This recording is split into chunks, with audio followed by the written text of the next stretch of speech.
ఈ బుట్టలు ఏవైతే ఉన్నాయో ఇవి ఒక 40 గ్రాముల బుట్టలండి. చాలా హెవీ బుట్టలు. ఈ సైజ్ ఏదైతే ఉందో రేడియస్ కింద రేడియస్ కొలిస్తే మనకి 2 రూపీస్ కాయిన్ కన్నా పెద్ద సైజ్ వచ్చింది.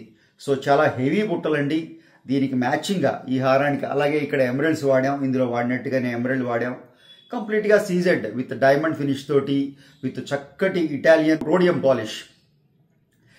ఆ రోడియం పాలిష్ ఇచ్చేస్తేనే చక్కగా ఆ రోడియం పాలిష్లో కూడా చాలా వెరైటీస్ ఉన్నాయండి. డైమండ్ అనేటప్పటికీ సీజెడ్స్ అనేటప్పటికీ అందులో డిఫరెన్స్ చూపిస్తూ ఉంటారు జనరల్గా.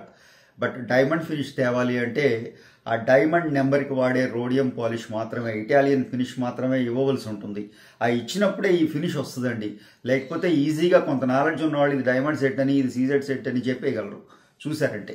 బట్ కంప్లీట్గా అంత డైమండ్ పూర్తిగా డైమండ్ వర్క్ చేస్తున్నామని ఫస్ట్ ఆఫ్ ఆల్ మైండ్లో ఫిక్స్ అవ్వాలండి. ఆ స్టోన్ సీజెడ్ అని మర్చిపోవాలి.